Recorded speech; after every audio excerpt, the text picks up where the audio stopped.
नमस्कार दोस्तों, मैं शोएब खान अहमदा लर्निंग ऐप पर आपका स्वागत करता हूं। दोस्तों, समानता की जो हमारी सीरीज चल रही थी समानता टॉपिक की, उस सीरीज में आज हम पढ़ने वाले हैं समानता के अभ्यास प्रश्न। ठीक है। हालांकि समानता के अभ्यास प्रश्नों को हम जब पढ़ते हैं तो सबसे ज्यादा जो कठिन काम जो होता है वो शाब्दिक समानता में ही होता है, और उसके लिए हमने बात भी की जब शाब्दिक समानता का जो टाइप फर्स्ट पढ़ा था कि हमें किस प्रकार से उन प्रश्नों को हल करना चाहिए। फिर भी कुछ और प्रश्नों की हम यहाँ बात करते हैं। तो आइए हम प्रारंभ करते हैं समानता का के अभ्यास प्रश्न। समानता के अभ्यास प्रश्नों की शुरुआत करते हैं हम। तो किस प्रकार से कुछ परीक्षाओं में पूछे गए प्रश्न हैं और आपसे आगामी समय में इसी प्रकार से प्रश्न पूछे जाने की संभावनाएं हैं, उनकी थोड़ी बात करते हैं। हम देखें, देखिए जैसा कि यहां पर लिखा गया है, भोपाल का संबंध किससे दिखाया गया है? मध्य प्रदेश से दिखाया गया है। भोपाल का संबंध किससे? मध्य प्रदेश से। तो पूछा है आपको भुवनेश्वर का संबंध किससे होगा। अब हमने देखा कि जो भोपाल की राजधानी है, भोपाल है जो किसी की राजधानी है क्या? हमने कहा मध्य प्रदेश की राजधानी है। तो भुवनेश्वर किस राज्य की राजधानी होगी?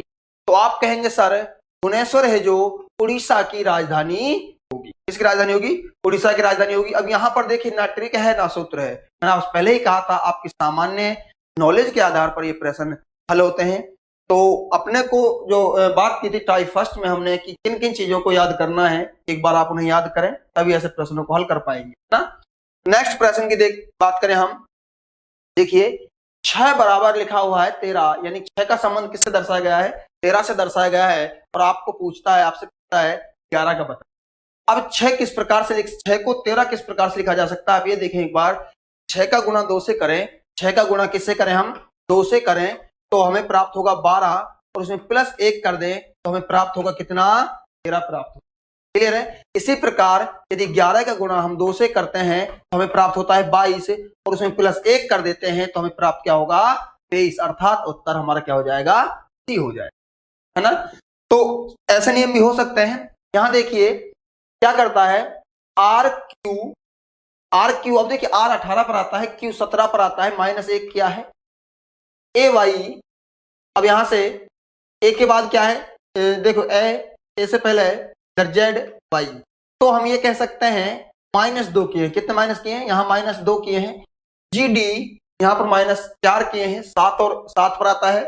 डी कितने पर आता है? 4 पर आता है। तो माइनस कितने किए हैं? 3 किए हैं। यहाँ पर एस ओ, तो यहाँ पर एस आता है जो 18 पर आता है। कितने पर आता है? एस सॉरी 19 पर आता है, और ओ आता है 15 पर। तो यहाँ पर कितने किए हैं? 4 किए हैं। तो हम ये कह सकते हैं -1, -2, -3, -4 का क्रम चल रहा है। तो आप यहां देखेंगे जब इसमें से -1 करेंगे तो आपको प्राप्त होगा सी, और इसमें से जब आर में से -2 करेंगे तो पी प्राप्त होगा। ई में से -3 करेंगे तो आपको बी प्राप्त होगा, और इसमें से जी में से जब आप 4 माइनस करेंगे तो आपको सी प्राप्त होगा। सी पी बी सी जहां पर आपको मिलेगा वो हमारा राइट उत्तर हो जाएगा। देखिए रूस का संबंध किससे दर्शाया गया है? मॉस्को से। अब आप कहेंगे सर रूस की राजधानी क्या है? मॉस्को है। रूस की राजधानी क्या है? मॉस्को है। तो जर्मनी की राजधानी क्या होगी? तो आप कहेंगे सर जर्मनी की राजधानी जो होगी बर्लिन हो जाएगी। यहाँ पर आपको राजधानियों से संबंधित अधिक प्रश्न पूछे जाते हैं, और उसके बाद राष्ट्रीयता से संबंधित प्रश्न बनते हैं, तो उनको आप एक बार देखें अच्छे से। अब यहाँ देखिए धार्मिक ग्रंथों से संबंधित बाइबल जो है ईसाइयों को धार्मिक ग्रंथ है ना।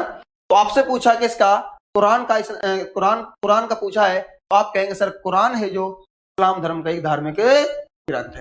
ठीक है। नेक्स्ट देखें बिल्ली। अब देखिए यहाँ पर ऐसे प्रश्न बनते हैं, बिल्ली उसके पशु पक्षियों से संबंधित उनकी बोली आवाज से संबंधित प्रश्न बनते हैं। उनके छोटे बच्चों को क्या कहा जाता है? नर को क्या कहा जाता है? नारी को क्या कहा जाता है? ऐसे प्रश्न भी बनते हैं। तो मेरा कहने का मतलब ये है कि अथाह है ना। आप जितनी इसमें नॉलेज रखते हैं उतनी कम है। तो समानता और वर्गीकरण 2 टॉपिक ऐसे हैं ना। तो देखिए बिल्ली की जो आवाज है या बिल्ली की जो बोली है क्या बोलती है? म्याऊं बोलती है। उसी प्रकार घोड़ा क्या करेगा? तो आप कहेंगे सर घोड़ा रेंगता है क्या? नहीं। दौड़ना दहाड़ना ये चीज अलग हो जाती है। वो बोली से संबंधित बात कर रहा है, तो घोड़ा जो है हिनहिनाता है।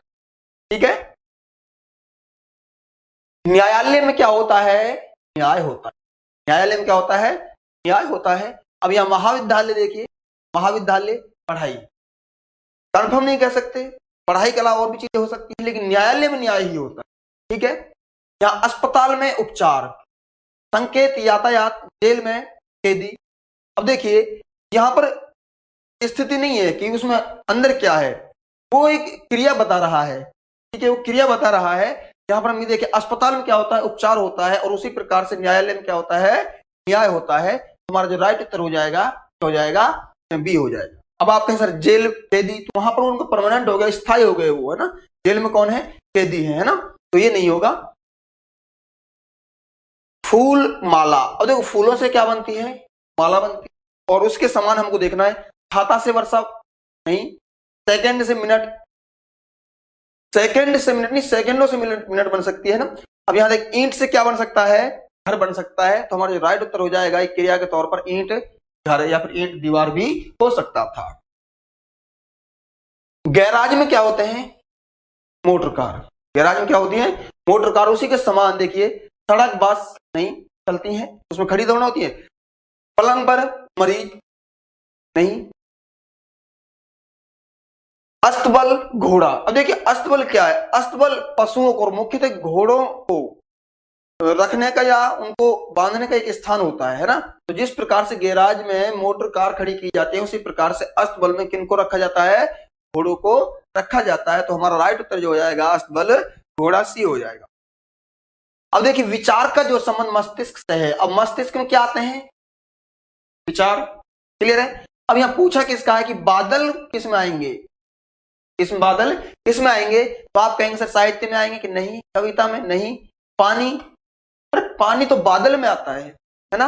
आप कहेंगे सर बादल जो आएंगे वो किस में आएंगे, आसमान में, है ना। देश का जो संबंध राष्ट्रपति से, अब देश में क्या होता है, राष्ट्रपति। तो बताइए राज्य का संबंध किससे होगा।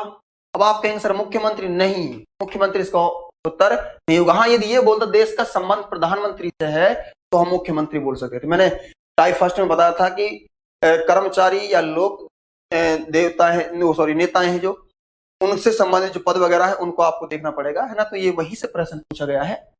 तो देश में जिस प्रकार से राष्ट्रपति होता है, राज्य में क्या होगा, आप कहेंगे सर राज्यपाल होगा, क्या होगा, राज्यपाल होगा। यदि यहाँ पर प्रधानमंत्री होता तो हम मुख्यमंत्री कर सकते थे ना। कुल्हाड़ी का जो संबंध काटने से, कुल्हाड़ी क्या करती है, काटती है। गोंद क्या करेगी, आप कहेंगे सर चिपकाती है गोंद, है ना। तो गोंद का संबंध किससे हो जाएगा, चिपकाने से। यहां पर देखिए वर्णात्मक समानता है MNOP, ठीक है। यहां देखिए MNOP। अब यहां M को P कैसे लिखा है, तो आप कहेंगे सर +3 किया है, क्योंकि M आता है कितने पर, 13 पर आता है, और ये P आता है कितने पर, 16 पर आता है। N है जो वो 14 पर आता है, और यहाँ पर Q है जो 17 पर आता है, तो यहाँ पर +3 किया। O है जो 15 पर आता है, R 18 पर आता है, यहाँ पर भी +3 किया। तो आप ये कह सकते हैं सर जो ये MNOP का जो संबंध दर्शाया गया है वो +3 के साथ में दर्शाया गया है। हम भी +3 करेंगे। यदि +3 करते हैं E में तो हमें H प्राप्त होता है, F में करते हैं तो हमें I प्राप्त होता है, G में करते हैं तो हमें J प्राप्त होता है, H में करते हैं 3 तो हमें K प्राप्त होता है। HIJ अर्थात हमारा राइट जो उत्तर हो जाएगा K हो जाएगा। यहां देखेंगे 7 का संबंध जो 50 से दर्शाया गया है, और 11 का आपसे पूछ, ठीक है। तो आप ये कह सकते हैं सीधा कि सर 7 का संबंध, 7 का वर्ग जो होता है वो होता है 49, और +1 कर दें तो प्राप्त क्या होगा हमें, 50। इसी प्रकार से हम 11 का वर्ग करेंगे, ठीक है, तो वर्ग करेंगे तो हमें 121 प्राप्त होगा, और +1 करेंगे तो हमें कितना प्राप्त हो जाएगा, 122 प्राप्त हो जाएगा। अर्थात हमारा उत्तर ये ऑप्शन है ना। तो वर्ग और वर्गांतर का नियम मैंने आपको बताया था, ये 2 ही प्रश्न आ गया है, ठीक है। तो देखिए और भी प्रश्न बन सकते हैं, जैसे आपके लिए एक शब्द लिखा है पोर्ट लिखा है, और इसका जो संबंध दर्शाया गया है, इसका जो संबंध दर्शाया गया है वो 4 से, ठीक है, या फिर इसका संबंध 8 से दर्शाया गया है, ठीक है, या फिर इसका संबंध 64 से दर्शाया गया है, ठीक है, या फिर इसका संबंध 16 से दर्शाया गया है। ठीक है, तो बहुत कई प्रकार से संबंधों को दर्शा सकता है। अब आपको देखना यह है कि किस प्रकार से इनको दर्शा सकता है। 4 को कैसे लिख सकता है, 8 को कैसे लिख सकता है, 64 को कैसे लिख सकता है, 16 को कैसे लिख सकता है। तो वही आपसे पूछा है इंडिया का, तो बताओ आपको इंडिया का जो होगा उसे किस रूप में आप दर्शाएंगे। ठीक है भाई, पॉइंट का संबंध 4, 8, 64, 16 है, इस प्रकार से है। तो यहां पर अलग अलग आपको बताना होगा कि किस प्रकार से आप दर्शा सकते हैं। तो हमको यह देखना है कि पॉइंट का संबंध 4 से कैसे दर्शा सकते हैं। यदि हम भाग प्रक्रिया से देखें, कौन सी प्रक्रिया से, भाग प्रक्रिया से देखें, तो एक बार ये देख, हम इनको योग करना पड़ेगा, अक्षरों का योग करना पड़ेगा। 20 और 18 कितने होते हैं, 38 होते हैं। क्लियर है। 38 और 15 कितने होते हैं, आप कहते हैं सिर्फ 53 होते हैं। 53 और 16 कितने होते हैं, आप कहेंगे सर 69 होते हैं। 69 और 4 का आपस में संबंध है, आपके ऐसा कोई संबंध नजर नहीं आ रहा है। ठीक है, और क्या हो सकता है सर, ऐसा हो सकता है क्या उसने जितने अक्षर हैं उन्हीं का योग उन्हीं को लिख दिया हो। बिल्कुल हो सकता है। 4 लिखा है तो लिख दिया, जितने अक्षर हैं उतना लिख दिया। यदि हमें संबंध के रूप में 4 देता है तो आप यहां इंडिया के रूप में क्या देंगे, आप कहेंगे सर टोटल जो इसमें अक्षर हैं वो कितने हैं, 5 है। बिल्कुल राइट उत्तर क्या हो जाएगा आपका, 5 हो जाएगा। वहीं 8 किस प्रकार से लिखा है, तो हो सकता है 4 का 2 गुना कर दिया हो, तो आप यहाँ 5 का 2 गुना करेंगे तो 10 लिख। क्लियर है। वहीं 64 किस प्रकार से लिखा है, तो आप कहेंगे सर हो सकता है 4 का घन कर दिया हो, तो आप क्या करेंगे, 5 का घन करेंगे, और 5 का जब घन करेंगे तो 125 प्राप्त होगा आप। ठीक है। और 16 किस प्रकार से लिखा है, आप कहेंगे सर 4 का वर्ग कर सकता है। बिल्कुल, 4 का वर्ग, यहाँ पर 5 का वर्ग करेंगे तो क्या जाएगा, 25 आ जाएगा। क्लियर है। और भी इन्हें पॉइंट को देखो कितने रूप में लिख सकता है। 64 को वह है यहाँ पर 46 भी लिख सकता है, पॉइंट बराबर 46 लिख दिया हो, या फिर यहाँ पर 61 भी लिख सकता है। ठीक है, पॉइंट को क्या लिखा उसने, 46 या 61 लिखा है। तो आपको तो भी इसी प्रकार से करना होगा कि हमें 61 जो लिखा है किस प्रकार से लिखा है, 46 जो लिखा है किस प्रकार से लिखा है। तो आप कहेंगे सर यहाँ 46 लिखा है जो घन कर उल्टा किया है, और 61 जो लिखा है वर्ग कर उल्टा किया है। तो ऐसे अनेक प्रकार के प्रश्न बनते हैं। जब हमने इनके टाइपों की बात की थी तो हमने इसके कॉन्सेप्ट को अच्छे से समझा था, कितने प्रकार के प्रश्न बन सकते हैं, प्रत्येक प्रकार के प्रश्न की हमने बात की है ना। तो एक बार आपने यदि वो टाइप्स नहीं देखे हैं, कंप्लीट समानता के टाइप्स नहीं देखे, तो आप एक बार उनको देख लीजिए, तब जाकर और आपको अच्छे समझ में आ जाएगा समानता से संबंधित अंग्रेज वर्णमाला में या संख्यात्मक रूप से, या दोनों में, संख्यात्मक या वर्णात्मक दृष्टि से या फिर शाब्दिक दृष्टि से कितने प्रकार के प्रश्न बनते हैं। तो ये हमारा टॉपिक पूरा होता है। इससे जो अगली क्लास में हम बात करने वाले हैं दोस्तों, हम बात करने वाले हैं इस अगली नेक्स्ट क्लास में बात करने वाले हैं एक नए टॉपिक की, जो चौथा टॉपिक होगा हमारी रीजनिंग श्रृंखला में, जो है वर्गीकरण। कौन सा टॉपिक होगा, तो वर्गीकरण जो है हमारा नेक्स्ट टॉपिक होगा। ठीक इसी प्रकार से कॉन्सेप्ट से पढ़ने वाले हैं जिस प्रकार से हमारे रीजनिंग की श्रृंखला में सभी टॉपिक्स चल रहे हैं। ठीक है, आप इन वीडियोज को देख रहे हैं तो आपसे मैं इतना कहूंगा कि आप किसी भी बुक्स को पढ़िए। ठीक है, आप पढ़ भी रहे होंगे क्योंकि आप तैयारी कर रहे हैं और बहुत आगे अच्छे से आपकी तैयारी चल रही है। तो जिस लेवल से अपन बात कर रहे हैं, जिस कॉन्सेप्ट से अपन बात कर रहे हैं, शायद आपने ये अध्ययन किया होगा कि इस लेवल से और इतने कॉन्सेप्ट से हमने ना ही किसी बुक में देखा होगा और ना ही आपने किसी अध्यापक से पढ़ा होगा। ठीक है, मैं ये नहीं कह रहा हूं आप बहुत ज्यादा ही गहराई से अध्ययन कर रहे हैं हमारे साथ, हाँ, लेकिन मैं ये कह रहा हूं कि आगामी जो परीक्षाएं हैं, जो समय चल रहा है, उसके आधार पर हमको कॉन्सेप्ट से पढ़ना बहुत जरूरी है। और जो जब तक कॉन्सेप्ट को नहीं समझेंगे तो तब तक हमें चीजें रटनी होंगी, और रटने वाली चीजें कभी ना कभी हम भूल जाते हैं। कॉन्सेप्ट को समझकर अगर हमने एक बार पढ़ लिया तो उन्हें लाइफ में कभी भी नहीं भूलते हैं।